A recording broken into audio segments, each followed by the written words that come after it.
अस्सलाम वालेकुम, मेरा नाम सना शाहिदा है, मैं क्लिनिकल साइकोलॉजिस्ट हूँ। मैं चाइल्ड एडल्ट बहुत को डील करती हूँ। आज हम जिस टॉपिक पे बात करेंगे वो है बच्चों के बिहेवियरल इश्यूज़। बच्चों के कुछ बिहेवियरल इश्यूज़ होते हैं, कुछ साइकोलॉजिकल इश्यूज़ होते हैं जिनकी वजह से उनके डिस्टर्बेंस आ रही होती है, उनकी डेली फंक्शनिंग में डिस्टर्बेंसेस आ रही होती है। अमूमन बहुत से पेरेंट्स हैं जो इस चीज़ को लेके बहुत परेशान हो रहे होते हैं कि हमारे बच्चों के बिहेवियर जो है वो ठीक नहीं है, जैसे कि नॉर्मल शाउटिंग करना, गुस्सा बहुत ज़्यादा करना, ज़िद करना, टेम्पर टेंट्रम वो शो करते हैं। सो इन सब बिहेवियर्स के बारे में हम काफ़ी बात भी कर चुके हैं। अब मैं जो बात करूँगी वो है इन बिहेवियर्स को किस तरह से कंट्रोल किया जा सकता है। ऐसी क्या टिप्स हैं या ऐसी क्या स्ट्रैटेजीज़ हैं जिनको पेरेंट्स घर पे ही अपनाते हुए इन बिहेवियर्स को कंट्रोल कर सकते हैं।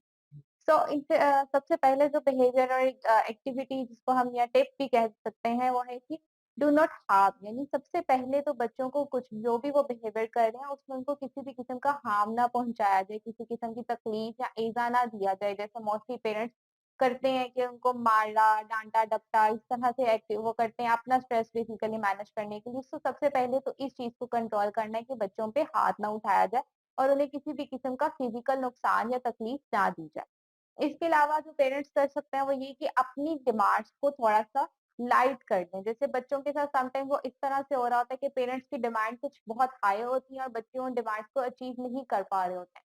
अपनी उन डिमांड्स को जो वो बच्चों से करवाना चाह रहे हैं, उन काम को लाइट करें या इस तरह से करें कि वो स्टेप बाय स्टेप बच्चों से करवाएँ। फॉर एग्ज़ाम्पल अगर पेरेंट्स चाह रहे हैं कि हमारा बच्चा एक घर का काम करना सीख जाए, किसी भी किस्म का काम करना है, बर्तन धोना सीख जाए, तो उसके लिए डायरेक्ट बच्चे को इतना बर्डनाइज़ ना किया जाए कि बर्तन धोने हैं, उसको स्टेप बाय स्टेप सिखाया जाए। फॉर एग्ज़ाम्पल जैसे आप सिर्फ टेबल से बर्तन उठा के किचन तक रखने हैं या किचन से टेबल तक लगाने हैं। फिर स्टेप बाय स्टेप उसको स्मॉल चंक्स में काम पहले बच्चे को सिखाया जाए, सो दैट वो प्रॉपर उस बिहेवियर को सीख सके स्टेप बाय स्टेप। इसके अलावा जो एक स्ट्रैटेजी है वो ये है कि जो पेरेंट्स हैं उनका अपना स्ट्रेस बहुत ज़्यादा होता है जो वो बच्चों के ऊपर नेगेटिवली भी समटाइम्स निकल रहा होता है। आपने अपना स्ट्रेस जो है उसको भी मैनेज करना है, उसके लिए डिफरेंट तरीके भी वीडियोज़ में भी बताए जाते हैं और साइकोलॉजिस्ट भी बेहतर तरीके से बता सकते हैं कि क्या-क्या पेरेंट्स के अपने प्रॉब्लम्स हैं और उनको किस तरह से कंट्रोल करना और मैनेज करना है। देन और मेन टिप जो होती है कि connect with your family members. Parents mostly ये होता है कि बच्चे उनका डेली रूटीन इस तरह से होती है कि टाइम नहीं मिल पा रहा होता समटाइम्स कि किस तरह से जो फैमिली के दूसरे मेंबर्स हैं उनसे भी मिलना है, वीकेंड्स पे भी बच्चे बिजी होते हैं या उन्हें होता है कि अब हम रिलैक्स करें। पेरेंट्स को होता है, फादर्स को मोस्टली ये ज़हन में होता है कि अब वीकेंड है तो हम अब बस घर पे रिलैक्स करें। बट बेस्ट एक्टिविटी या टिप जो है वो ये कि बच्चों को अपनी फैमिली के साथ कनेक्ट रखा जाए और उनको मिलना-जुलना सिखाया जाए। उनको सोशल रिलेशनशिप्स में इम्प्रूवमेंट आती है, प्लस उनके कॉन्फिडेंस भी बूस्ट अप होता है इस चीज़ से। इसके अलावा बच्चों के साथ आप जो पेरेंट्स कर सकते हैं वो कुछ लाइट एक्सरसाइज़ेज़ जैसे जंपिंग, रनिंग या घर पे किसी भी किस्म की लाइट सी एक्सरसाइज़ेज़ जो इज़िली की जा सकती हैं, पेरेंट्स बच्चों के साथ इन चीज़ों को घर पे अडॉप्ट करना शुरू करें। यानी इससे ये होगा कि बच्चों के साथ एक सेंस ऑफ कनेक्टिविटी रहेगी। बच्चे और पेरेंट्स के आपस में जितने ताल्लुकात में अगर कोई दूरी आ रही है तो वो कम से कम होना शुरू हो जाएगा और सब आपस में कनेक्ट रहेंगे और एक हेल्दी रिलेशनशिप और घर का हेल्दी एनवायरनमेंट बनना शुरू हो जाएगा। देन आप सबको पता है कि मॉडलिंग एक बहुत पावरफुल टूल कह सकते हैं है ये जिसके थ्रू बच्चे बिहेवियर करते हैं, यानी बच्चे वही बिहेवियर करते हैं जो वो दूसरों को करता देखते हैं और वो उसको अपना मॉडल समझ लेते हैं और उसको ऑब्जर्वेशन या इमिटेशन के थ्रू करना शुरू कर देते हैं। जो भी पेरेंट्स चाहते हैं कि हमारा बच्चा ये काम करे, इट्स अ बेस्ट टिप कि पेरेंट्स खुद से वो बिहेवियर अडॉप्ट करें। यानी आप चाहते हैं कि बच्चा खाना खाने के फौरन बाद अपनी टेबल से प्लेट्स उठा के खुद से किचन में रखे। ये चीज़ आप खुद से भी करें कि खाना खा के आपके आगे जो बर्तन है आप वो उठा के किचन में रख दें।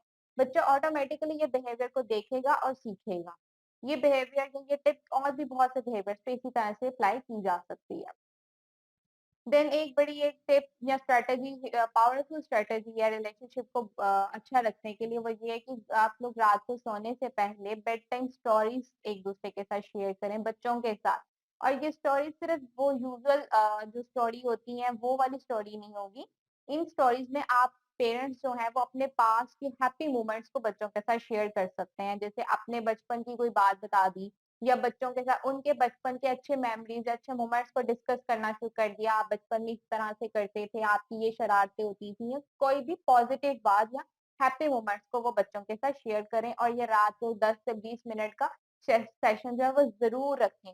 हर रात को बच्चों के साथ इस तरह की बात पे डिस्कशन करें। इसके अलावा एक और जो कर सकते हैं स्टोरी टेलिंग के अलावा ही पेरेंट्स बच्चों के साथ कि उसमें कोई भी किसी एक टॉपिक को पकड़ के एक्सप्लोर करना शुरू कर दिए। यानी अगर सबसे पहले देखा कि बच्चों का इंटरेस्ट किस चीज़ में है, जैसे नॉर्मली बच्चों का कार्स में है, डॉल्फिन्स में, फिशेज़ में, फ्लावर्स, किसी भी चीज़ों में बच्चों का जो इंटरेस्ट है, वो उस चीज़ के बारे में मिलके एक्सप्लोर करना शुरू कर दें। यानी जैसे गूगल से उसके बारे में निकाला, इसकी क्या टाइप्स हैं, क्या रीज़न्स हैं, क्या कॉज़ेज़ हैं, हर चीज़ उसके बारे में और रोज़ का एक-एक टॉपिक उस चीज़ से रिलेटेड एक्सप्लोर करना शुरू कर दें। जो रोज़ के 10-20 मिनट एक साथ टाइम दें और बच्चे को दें टाइम कि वो खुद से न्यू चीज़ एक्सप्लोर करे और फिर पेरेंट्स को बताए। इससे ये होगा पेरेंट्स के नॉलेज में भी इज़ाफ़ा और बच्चों की भी एक्सप्लोरेशन की जो एक सेंस है उसमें मज़ीद बेहतरी आना चाहिए। इसके अलावा जो एक स्ट्रैटेजी है वो ये कि आप बच्चों के साथ रूटीन या रिचुअल सेट कर लें। यानी कि किसी भी एक किस्म का नॉर्मली फैमिलीज़ में ये इस तरह से होता है कि वीकेंड पे हम लोगों ने कहीं बाहर जाना है या बच्चों को लेके किसी फैमिली मेंबर की तरफ जाना है, कुछ भी इस तरह की एक्टिविटी करनी है।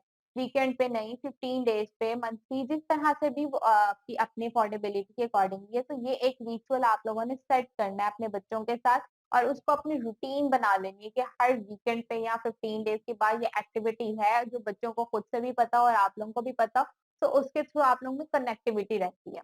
इसके अलावा एक और मेन फीचर जो बहुत इम्पोर्टेंट चीज़ है वो अफेक्शनेट फिजिकल कॉन्टैक्ट यानी आप बच्चे को फिजिकली टच दें, फिजिकली प्यार करें, उसे हग करना, उसे प्यार से हाथ से जैसे थपकी दे देना, ये चीज़ें बच्चे के लिए बड़ी ज़रूरी हैं कि अगर वो कोई अच्छा काम कर रहा है तो उसको आपने किस तरह से प्यार करना है। इसके बारे में भी अभी मैं आपको लास्ट एक बड़ी प्रैक्टिस बताऊँगी कि प्रेज़ एक्चुअल में करते किस तरह से हैं बच्चों को।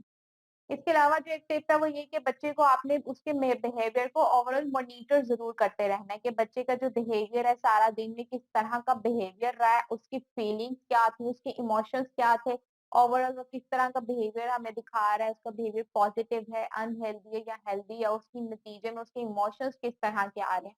सो इन सब चीज़ों को पेरेंट्स मॉनिटर करते रहें और अगर उन्हें लगे कि इसमें कोई डिस्टर्बेंस आ रही है, कोई एब्नॉर्मैलिटी आ रही है, तो फिर वो हेल्प भी ले सकते हैं। देन लास्ट पे एक और टिप जो मैं आपको बताऊँ जो कि थोड़ा एडोलेसेंट बच्चों के लिए जो कि टीनेज अपनी एज में आ चुके होते हैं, उन बच्चों के लिए कि उनको पेरेंट्स ने किस तरह से डील करना है। वहाँ पे ये है कि पेरेंट्स बच्चों को लीड दें। जैसे घर में कोई काम है या कुछ तो वो बच्चों को उसमें लीडर बनाएँगे, ठीक है आप करें, किस तरह से आप इसको करेंगे। बच्चों में थोड़ा-सा सेंस ऑफ लीडरशिप आना शुरू हो और कॉन्फिडेंस डेवलप होना शुरू हो और इसके अलावा उनको थोड़ा-सा अलोन टाइम भी दें क्योंकि जो बच्चे वो टीनेज लाइफ में आ रहे होते हैं, वो हमेशा एक फैमिली में एक एनवायरनमेंट के अलावा कुछ सेपरेशन भी चाह रहे होते हैं। सो उनको उस चीज़ का भी टाइम दें सो दैट वो एक्सप्लोर कर सकें अपनी पर्सनैलिटी को। अब लास्ट पे जो मैं आपको एक बड़ी एक हेल्पफुल टिप बताने लगी हूँ कि एक्चुअल में प्रेज़ करते किस तरह से हैं, यानी बच्चे को तारीफ़ करते किस तरह से हैं, उसको शाबाशी देने किस तरीके है। तो ये 3 स्टेप्स पे होती है। पहला स्टेप जो होता है उसमें आपने अपना एंथुसियाज़्म दिखाना है, यानी अपनी पुरजोशी दिखानी है कि आप जो बच्चे को तारीफ़ कर रहे हैं, तो आपके अपने फेशियल एक्सप्रेशंस, बॉडी लैंग्वेज ये सब चीज़ भी उसको शो होनी चाहिए। जैसे हाथ से इशारा करना, शाबाश और कुछ भी इस तरह से हाथों से इशारे किए, अपने फेशियल एक्सप्रेशन भी खुशी वाले ही रख रहे हैं, ये नहीं कि बच्चे को शाबाशी दे रहे हैं और फेस पे आपके अपने एक्सप्रेशंस कोई नहीं है, तो ये चीज़ बड़ी काउंट करती है। दूसरे नंबर पे जो चीज़ है वो कि जिस तरह जो चीज़ बच्चे ने की है और जिस चीज़ के लिए आप उसको तारीफ़ कर रहे हैं, शाबाश दे रहे हैं, उस चीज़ को एग्ज़ैक्टली बोला भी जाए। जैसे शाबाश आपने बर्तन उठा के यहाँ रखे, शाबाश आपने मेरी ये बात मानी या ये काम किया।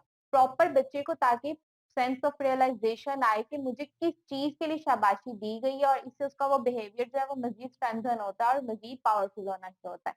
और लास्ट जो इसका स्टेप है वो आपके नॉन वर्बल जेस्चर यानी कि आपने कोई थपकी दे दी है, कोई उसको हग कर दिया है या बच्चे को किस कर दिया, उसको प्यार किया, किसी भी तरह से बोसा दे दिया, ठीक है? ये 3 चीज़ें स्टेप्स हैं जो कि प्रेज़ में या तारीफ़ में शामिल होती हैं और अगर इस तरीके से की जाए तो बहुत ज़्यादा चांसेस होते हैं कि बच्चे का वो बिहेवियर स्ट्रॉन्ग हो जाए। मैं उम्मीद करती हूँ कि आज की वीडियो से आपको बहुत ही हेल्पफुल बातों का नॉलेज मिला होगा। इसके अलावा भी कोई भी कन्फ्यूजन है तो आप कमेंट सेक्शन में पूछ सकते हैं। Thank you.